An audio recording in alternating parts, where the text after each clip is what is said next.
Comets and asteroids are very fascinating places. They may contain building blocks or the remnants of the building blocks of the solar system. However, to explore, they present a unique set of challenges. There is the low gravity environment, or microgravity as we call it. For example, a person here on Earth would weigh as little as a paperclip on the surface of a comet. So a rover like Curiosity, which is currently exploring Mars, would actually only weigh a couple of kilograms. It wouldn't be able to generate much traction. And in fact, as it turns its wheels, it would probably just push itself away from the surface. It's actually quite likely to end up rotating and landing upside down, at which point it's ended the mission for the rover. So instead, together JPL and Stanford have been working on a totally different rover concept that is well suited to these environments, called Hedgehog. Instead of rolling around on wheels, the Hedgehog design actually puts 3 flywheels on the inside of a cube.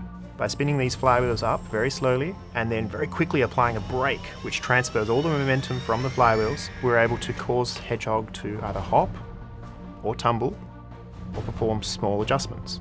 So we've done many tests here on Earth in gravity offloading test beds.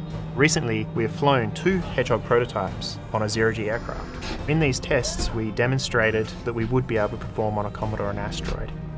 Hedgehog doesn't have a right way up. Instead, it can tumble over the surface and come to rest on any one of its faces and still work perfectly.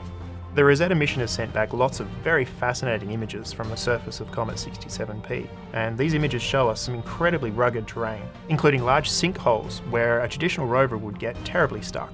So we've even tested Hedgehog performing a type of escape maneuver, where it spins itself up and does this tornado-like maneuver where it can actually launch itself vertically out of a sandpit.